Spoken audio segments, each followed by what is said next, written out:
Good morning, it's Rachel back with yet another pruning video because it's that time of year, and today's is specifically on basil and why I prune it and how I prune it to encourage a more manageable kind of bushier plant as opposed to really long leggy plant. And you really want to prune basil every couple of weeks. I've let mine go too long and it's been really hot, so those two things in combination, you'll see in a second, my basil got pretty leggy on me. So let me show you how I correct that. The good news is basil's really forgiving. So let me just walk through how I prune and what I'm trying to achieve by doing that pruning.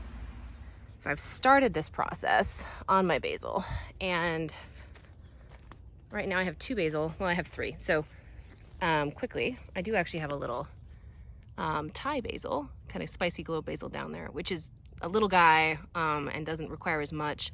I kind of keep this one for the flowers. So I've intentionally let it go, and it's a pollinator plant. But these two, I want actual basil. And I just started trimming back the Italian large leaf and then realized I should probably do a video on it. So I've cut this one back quite a bit. And the reason that you want to prune basil and keep it kind of shorter and not so leggy is when you cut it, it will send out side shoots. So basil is kind of like the anti-tomato when it comes to pruning. With the tomato, I'm always trying to prune off those side suckers and concentrate the plant's energy into a single stem. Same with my cucumber. I'll kind of show over there. I've got that cucumber all the way into essentially a single stem with one intentional sucker off to the side that's taken up some trellis space when another plant died. But otherwise I go with single stem tomatoes, single stem cucumbers.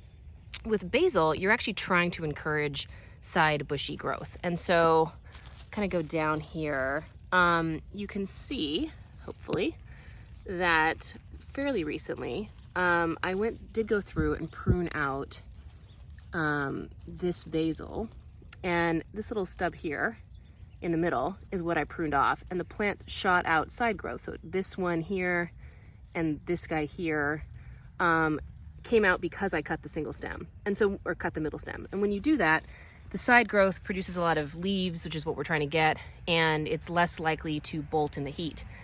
And then quick difference between pinching off and pruning. So when you're having hot weather like we've been having, you'll see that the basil will start throwing off these flowers. And one option is to simply pinch them off.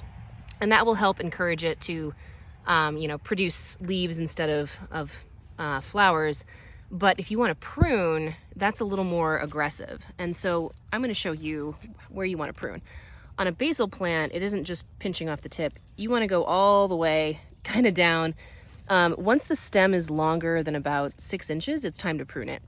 And so you want to find a spot like this one where you've got two big leaves growing on opposite sides of the stem, and cut it there.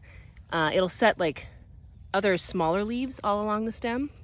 So let me try and find another example here. Here's one. So this guy has the little leaves, the big leaves, and you want to cut it above the big leaves.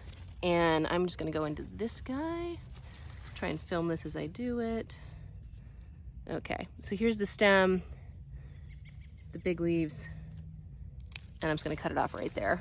In my case, I'm actually sticking these in water as I go because I have a pepper plant over here that didn't make it, and I need a replacement. So I'm going to root some of these and see if I can get a new basil plant out of it. But that is why we want to prune basil and how we do it. So hope that was helpful, and I'll show you my basil haul here in a second. That's my basil haul. And the bad news about letting this go this long is, instead of getting a nice kind of staggered basil harvest, I now have this massive basil harvest. So I don't think I'm gonna do pesto. I already have a bunch of pesto in the freezer. I'm gonna do a basil vinaigrette salad dressing.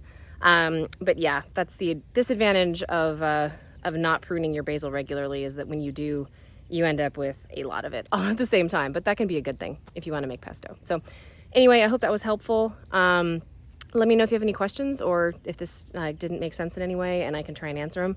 But it's pretty straightforward. Basil is a forgiving plant, and it's just to get better yields, you're going to want to stay on top of the pruning. So hope that was helpful. Thanks.